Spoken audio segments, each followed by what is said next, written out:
Granted, it was a small sample size and they were Brewers fans.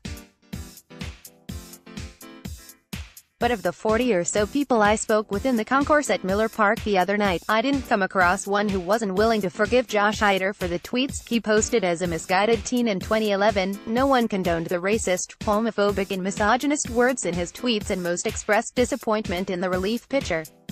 But there was no anger, no indignation, no sharp rebuke. Not a single hater in the bunch. Antonio McDaniel of Milwaukee, an African-American, admitted Hader's words made me feel uncomfortable. But McDaniel was able to shrug them off. I won't hold it against him, he said. I'll support him. He's a good player. Whether these fans represented the larger community is debatable.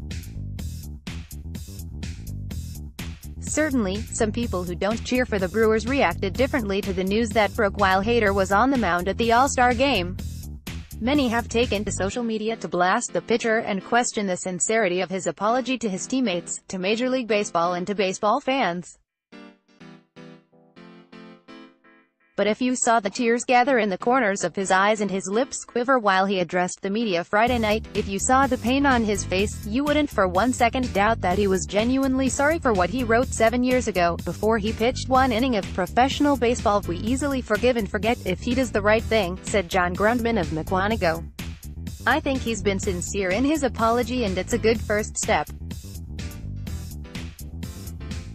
I'm sure being in baseball, being around people of color, he's learned a lot and changed and grown up. Sherry Frost of West Dallas agreed. He was a 17-year-old kid, she said. They do stupid things. I don't think that's really him as a man. Just the way he's reacted. He owned up to it. He didn't make excuses.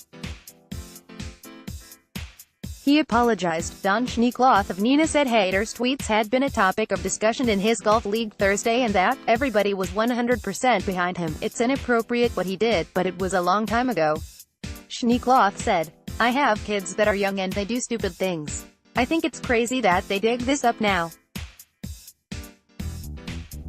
Who knows what kind of peer pressure there was around him. Schneekloth was wearing a Ryan Braun jersey and said it took him a long time to get over Braun's pet use and the outfielder's cover-up and lies.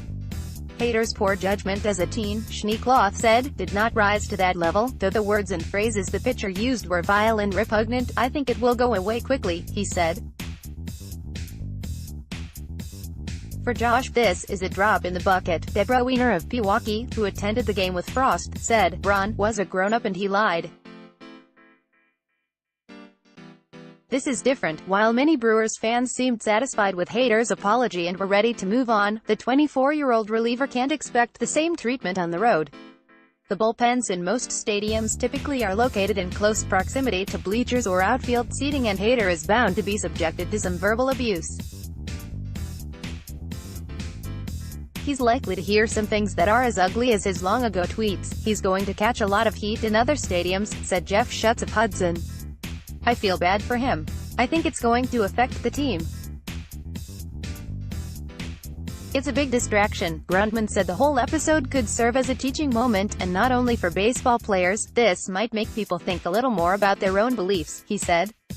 As far as Wiener was concerned, Hader's tweets were wrong and offensive, but in the bigger picture they weren't something to get worked up over. At the risk of being political, I'm a lot more worried about what our president is doing, she said.